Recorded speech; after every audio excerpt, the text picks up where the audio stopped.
Most people compare NPS annuity options the wrong way. They ask one narrow question: which option gives the biggest pension right now? That sounds rational, but it ignores the only thing that actually matters at retirement. What problem is this annuity supposed to solve for your household? So let us make this simpler. An annuity is not just a payout number. It is a trade-off between current income, spouse protection, family continuity, and whether the purchase price comes back to your nominee. That trade-off is where most people get lost. They hear one agent say life annuity. Another says joint life. Someone else says return of purchase price. And because the terms sound technical, people freeze and pick whatever sounds safest. Start with the basic context. NPS Trust says annuity service providers are IRDAI-regulated life insurers empaneled for NPS annuity purchase. The current CRA annuity quote screen shows 15 providers. NPS Trust also says annuity payments can be chosen monthly, quarterly, half-yearly, or yearly. So the decision is not only which annuity type you want. It is also which provider and payout frequency you want. Now look at the common option types. NPS Trust lists 5 common immediate annuity choices. 1 is annuity for life. 2 is annuity for life with return of purchase price on death. 3 is annuity for life with 100% annuity to spouse after your death. 4 is the same spouse option with return of purchase price. 5 is the family income option, where income can continue beyond spouse to mother and then father before the purchase price is finally returned. That list already tells you the real comparison framework. You are not comparing 5 random product names. You are comparing 3 levers: current income, family continuity, capital return. Now start with life annuity. This is the cleanest option. You get pension for your lifetime and that is it. After your death the policy ends. No spouse pension. No purchase price returned. That harsh simplicity is exactly why this option can sometimes show a higher periodic payout than more protective variants. It is doing less for everyone else. Next comes life annuity with return of purchase price. This option usually appeals to people who hate the idea of the insurer keeping the corpus after death. You get pension during your life, and after death the purchase price goes back to the nominee. The trade-off is straightforward. More legacy protection usually means lower current payout than plain life annuity. Now move to joint life. Here the spouse becomes the center of the decision. In the 100% spouse continuation option, the pension keeps going to your spouse after your death for life. That is a very different household outcome from life-only annuity. If your spouse depends on your retirement income, this is not a cosmetic feature. It is the feature. Then comes joint life with return of purchase price.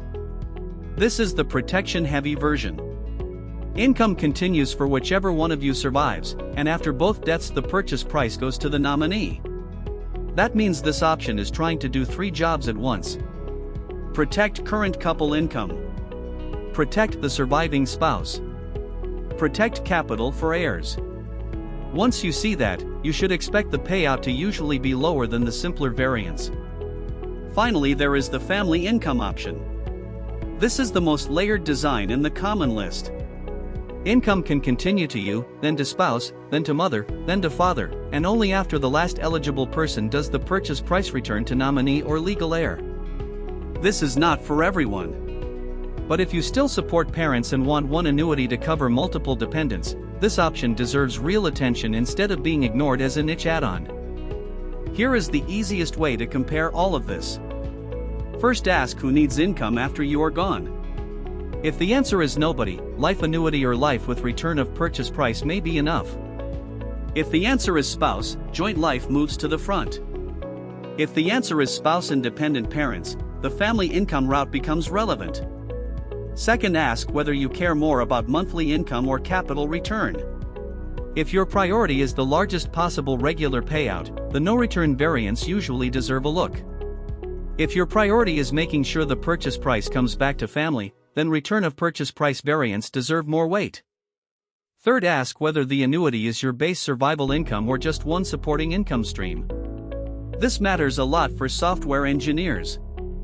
If you already have EPF, mutual funds, rent, or spouse income, you may not need to maximize annuity payout at all costs.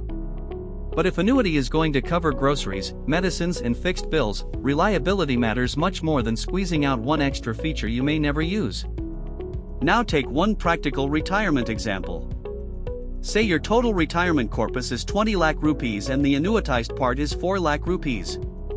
The mistake would be thinking the 4 lakh rupees has only one correct annuity choice. It does not.